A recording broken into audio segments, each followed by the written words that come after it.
Are you wondering if spending big on forward-facing sonar is worth it, or if you can get by with a budget-friendly flasher? In this video, we'll put both to the test in real-world ice fishing conditions. We'll break down the key differences, compare performance, and help you decide which one fits your fishing style and budget. Whether you're all about the latest technology or just looking for a reliable way to catch fish, I got you covered. Stick around because I'm going to dive right into it and figure out the best fish finder for you.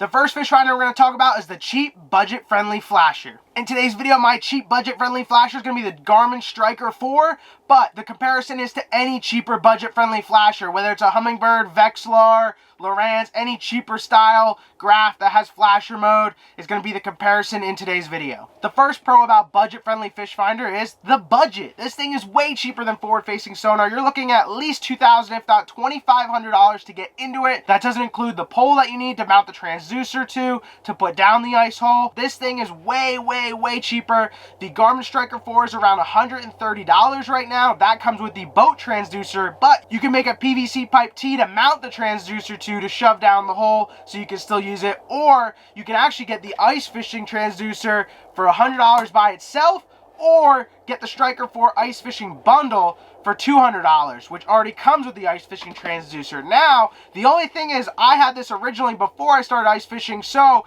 it might be better to get it with $130 and then get the ice fishing transducer for another $100, so that way you have both transducers. So whether you're in the open water on your John boat or kayak, or if you want to get into ice fishing, you have a transducer for both reasons. Now, the ice fishing transducer is nice. It's a little less chance of getting tangled when you're reeling a fish up the hole, and it's way easier to deploy than mounting the boat one onto a PVC pipe T. So the ice fishing transducer is worth the money than just using the boat transducer, but you can get by with just the boat transducer. Pro number 2 for a budget-friendly flasher is it's easier to use. All you do is turn it on, drop your transducer in the hole, put it on flasher mode, and you're ready to go. That's simple. As you can see here, it's on right now. I'm going to drop my bait down. Flashers are really simple to use. It's pretty much a clock. Think of it like a time clock, and what it does, it's going to go clockwise all the way down around until it touches bottom. So you can see here, in around 6.5, 7 foot,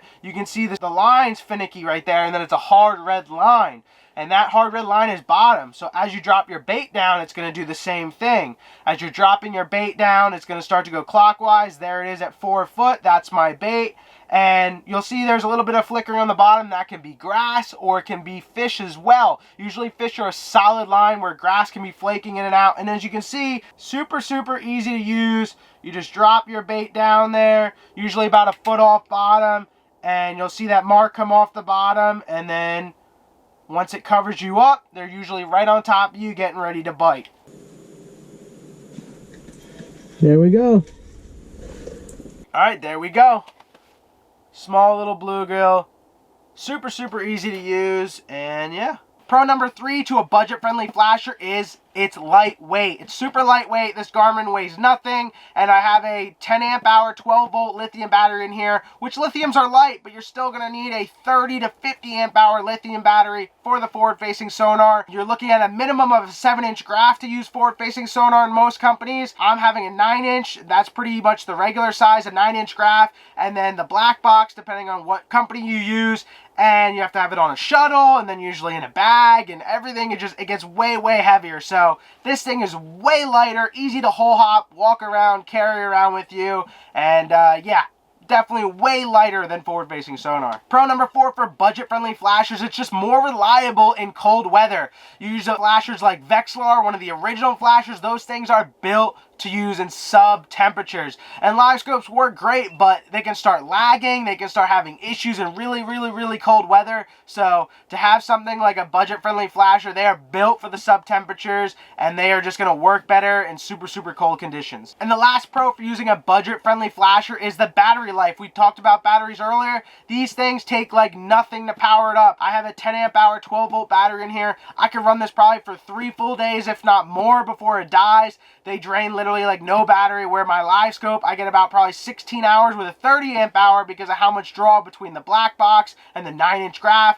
This small screen, it's like 3.5 inches big, takes like no power draw. So if you guys get home late, you're going fishing the next day, you fall asleep on the couch after dinner, and you didn't charge your graph, no worries. These budget-friendly flashers take up like no battery life, so take that into consideration when you're thinking about buying a budget-friendly flasher. So you might be thinking to yourself that the budget-friendly flasher is the one for you. But wait, let me give you my 5 pros to using forward-facing sonar when it comes to ice fishing. Pro number 1, and probably the biggest difference for forward-facing sonar compared to your traditional flasher, is your traditional flasher is just a downward reading. It's a cone. The beam is just facing downwards. If a fish does not swim through that beam facing straight down, you will not mark it. It will not come up on your flasher. But with forward-facing sonar, it is live, real-time imaging, and you're looking forward. You can turn it in down mode as well and look just below you, just straight down like a flasher, but it's live imaging, real time. But you can also look forward 150 feet, some of them 250 feet out in front of you. You can spin that 360, be able to see stuff way out, but it's a live imaging. You can tell exactly what's happening, and that is the biggest difference when it comes to forward-facing sonar compared to your traditional budget-friendly flasher. Pro number 2 with forward-facing sonar is, like I said, it's easier to find fish and find structure. You can drill a hole, drop your transducer down, spin it 360 degrees, be able to see that brush pile 15, 20, 100 feet away, or see a group of fish 100 feet away, compared to your traditional flasher that you drill a hole, and if you don't know what you're on, you don't know. You just keep drilling holes. If you're hand augering, hand drilling holes, you're sweating up a storm. Where a forward-facing sonar transducer, you can literally drill one hole, drop it down, look 150, 360, and just find whatever you're looking for to be able to find it faster. As well as your bigger graphs that you're using forward-facing sonar, you literally can mark waypoints and use all your mapping like you have on your boat. So if you fish a lake in open water that you have brush piles marked, you can literally bring out your transducer, pull up your mapping, find it, drill a hole, drop down your forward-facing transducer, and spin it in 360, and you could be right on top of the structure or be able to see, hey,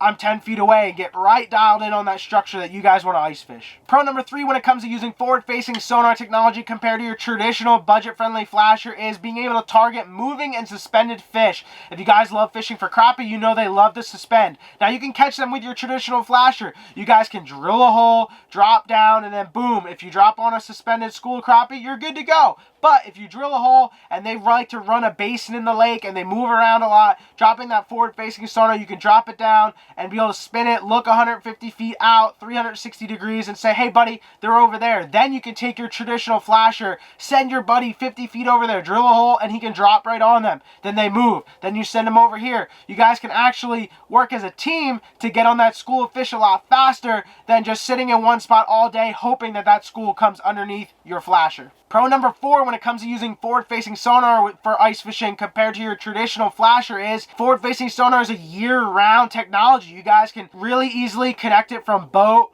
to your ice fishing shuttle, to your kayak, whatever you guys use. It's super, super easy, and it's great to use all year round, where flasher mode is only good for ice fishing. I mean, originally the flasher was the thing that were on bass boats, but you guys know that everyone that you have a boat, a kayak, you usually have a 7 and 9 inch graph to use side scan, mapping, anything like that. Well, the graphs that you use for forward-facing sonar are those same graphs. So it's super easy.